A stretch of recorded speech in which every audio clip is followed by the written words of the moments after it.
Hello, my name is Margaret Adele, and welcome to the February Report. I am learning February is an annoying word for me to say, but regardless, we are going to talk about how I am doing on my BookTube channel, my reading challenges, and such. And I'm glad that that's what we're focusing on, because personally, February wasn't fantastic. Car ended up in the shop twice. The only car we have right now. Trying to save up for a second one to replace the other one that went bust, but our car went in the shop twice, so that was fun. And then, of course, the flare-up from the hormone disorder was particularly awful this month. Can't remember the last time I literally counted the hours till I could go back on medication, but regardless, how'd the reading go? First up is the notable news, and there's not really anything. When I put this section in for January, it was because there was just so much stuff going on, right? I was back on BookTube, and I was off the TBR game, and I was a judge for 2 different awards. Like, there was so much to talk about, and all that stuff is still going on, you know? Still on here, still not doing a TBR game, still judging for those awards. Like, it's all going, but nothing new has really happened. I have had 1 or 2 videos do fairly nicely recently, or at least nicely for me, including one that was about my book cover blanket and crocheting. So I'm already brainstorming other ways to bring crocheting more into my channel, like a video on how I crochet while I read, or just crocheting more as I discuss, because one of the videos that did a fairly well involved me just crocheting as I spoke, and a commenter mentioned that they liked that. So that might be a bit more in the coming. But in general, yeah, not a lot. So let's move on to the next thing, which is budgeting, and that's a whole tale in itself. I would like to take this moment to remind everyone that the point of my book buying budget is not because our finances need it to be that teeny. I could 100% afford to spend more than $30 a month on books. The point of it is psychological. I am a former poor, and when my brain heard that we were going to have this giant expense of a new car coming up, it wanted to freak the fuck out and penny pinch to hell. And I have discovered a way to essentially sequester my brain into certain aspects where I can penny pinch in certain ways, in healthy ways, and not penny pinch in the really toxic ways. So for example, we're only eating out once a week, right? Still get to eat out once a week, and we plan our day very carefully. But I will then buy the more expensive versions of food because your girl's got insulin resistance and I don't want to be sick. But books, because I have so much access to free books all over the place, books were a really easy way to safely get very penny pinching, right? So that was the point of it. I don't actually need it to be that small. It's just to give my anxiety something to chew on so that I can still have healthy financial habits elsewhere. It's the bookish financial version of giving the younger sibling an unplugged in controller, right? Okay. I'm failing at it a little bit.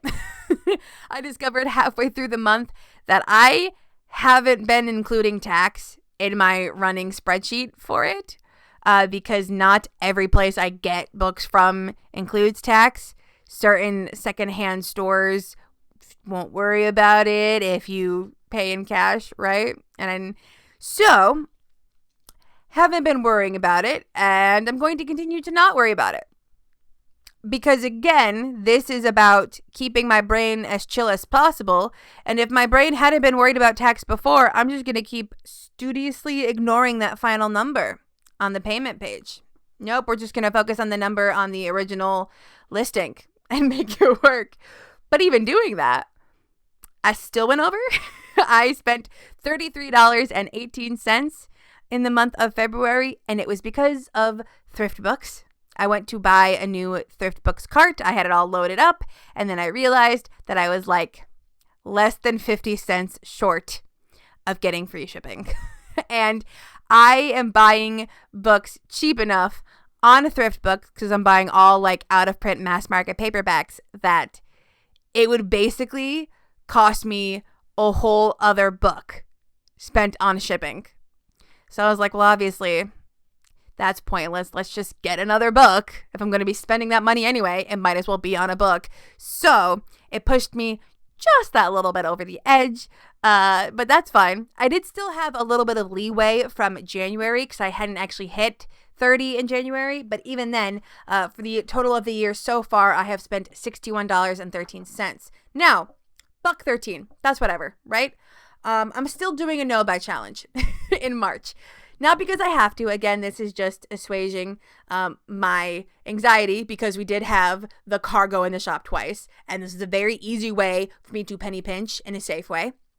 And also, I've just gotten a lot of books. I got all 6 of the books I need to look at for the Small Spec Book Awards. That was my biggest source in February. And I got totally, so far, I have gotten 38 books this year, and I have read 19. So that means I have 19 books currently on my TBR that I got this year but have not read. I do still have books from last year. And I have read other books that I have acquired this year. But that's where we're sitting at. And I am going to really focus on review books. I got really caught up in the Indie Ink Awards and low-key forgot to keep up with my review books, but I do work in education and there is spring break in March, so I'm going to really focus in on that. I also have 2 gift cards. I donated blood, and you can pick a gift card to a variety of places should you so choose. And I usually pick it to Amazon so that I don't actually have to give my money to Amazon, but I can still get all those good indie ebooks on there. And it was bigger than I was expecting, so that should tide me over for a while, depending on the books I get. And then I got a very, very late Christmas gift that was a gift card to Books A Million. So hopefully I can actually get some volumes of Spy Family. Here's hoping. I don't know if they have it there. But those are the only ways that I am able to actually, quote unquote, buy books. I am not pulling anything out of my own budget. Again, I don't need to do this financially, but my brain is still freaking out over all the money we had to spend on fixing the car in February. And so this is just a little way to safely assuage it without falling into very bad habits. Up next is challenge tracking, and we are going to start first with the series. And the longer I work on this one, the longer I am sure it is going to take me. I thought I could do this one in maybe 2 years. No. We're extending that timeline greatly. I did manage to finish another series, The Duskwalker Brides by Opal Rain. This is a big one for me because the books were just so long. Like, the series wasn't too long, at least compared to the kind of series I read. But the last book, plus the novella, and you really do need to read the novella attached to it for like a full sense of finality, over 800 pages. It took me a while, but I did finish it. And I was feeling so proud of myself. Take another book off their spreadsheet. And then Regine Abel put up another Prime Mating Agency book less than 3 months after the last one. The woman's putting in work.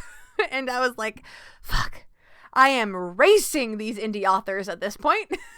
I was kind of hoping, because a lot of the series I've been following so far with indie authors have been 1 a years, which is pretty slow for indie authors, to be clear. But I was like, oh man, if they're going to be pulling out these 3 to 6 month increments, I'm gonna have to speed it up.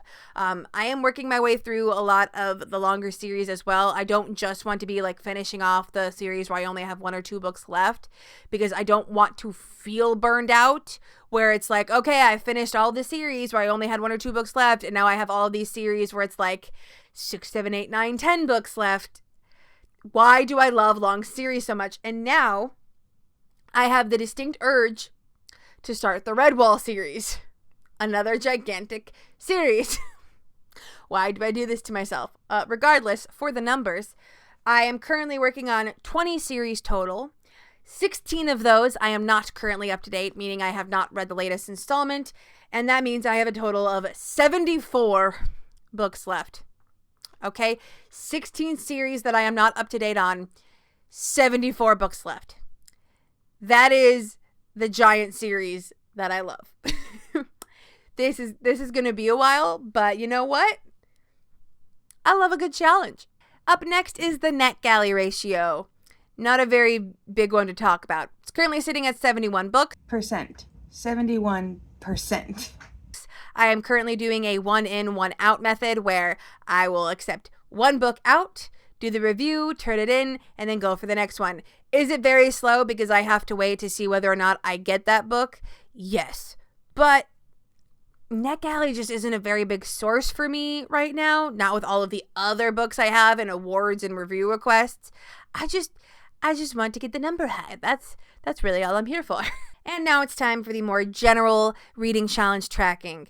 Now, I made absurd progress in all of these in January, and we will not see that progress again because I was just using up all of the easiest prompts with the books that I was just casually reading for other reasons. Now we're in the thick of researching and looking up and looking through lists to find the books for that prompt instead of just stumbling across a book that could count for it. So, we are currently 35% of the way through the 52 book club, 44% of the way through the 25 of 25 book board, bingo board, and of course, still 0% of the bingo board from hell. Now again, that one's not meant to be completed very quickly. The squares, all 9 of them, are meant to be very difficult, and in some of these, you're not meant to complete them until fairly late in the year.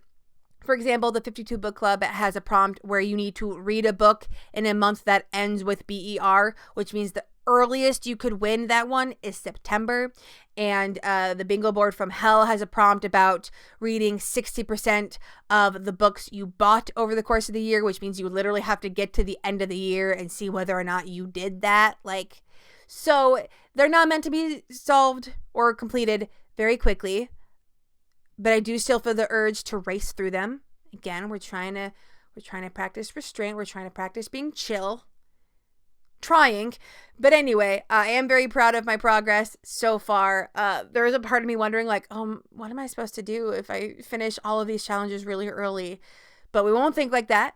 Okay, maybe I can do a reread month at some point if it comes to that. But for right now, let's just be happy with the progress we've made. And lastly, on our monthly report is the notable reads. 2 books that stuck out to me both for a positive and a negative way. And let's start with the negative first. My negative notable read for this month was Ira by Colette Rhodes, and I'm really bummed about it because this is one of my favorite monster romance series, but these late stage books in this series just aren't hitting like the first couple, and it's getting kind of frustrating.